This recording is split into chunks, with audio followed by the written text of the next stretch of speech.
मद धरिबाकु जाई आक्रमणर शिकार हेले नयागढ़र अबकारी कर्मचारी सदर थाना बोदापड़ा गाँव में ए घटना घटी। जगबंधु षंढ नामक जड़े व्यक्ति रास्ता कड़े मद बिक्री करुवार खबर पाई चढ़ाऊ करने जाइथिला अबकारी टीम।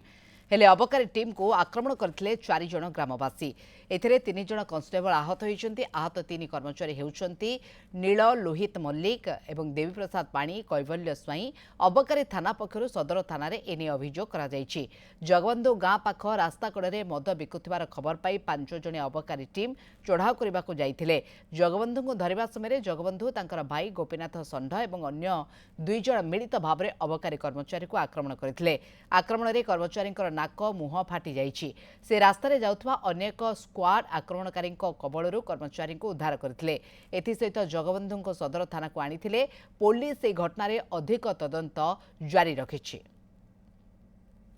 आज मोर स्टाफ मान धरिक बोदापड़ा छकरे पेट्रोलिंग करूँ सकाल समय से विश्व सूत्र खबर पाइलु जड़े लोक जार ना जगबंधु षांढ से मद बिकुथार जाकि धरलु पाखे 10 लिटर खंडे मद बाहर धरिक नहीं आम जिते समय आम गाड़ी पाखक आसुलु छकरू आउ 3-4-5 जन लोक दौड़िकी आसिकी आम ठार मद छड़े ने आम स्टाफ मान जीवन मारिदेवा उद्यत बहुत बाड़ाबुड़ी कले जार रक्त फत सब बाहरिकी से मेडिकल को आनिली थाना को आसिक टोटाल 4-5 जन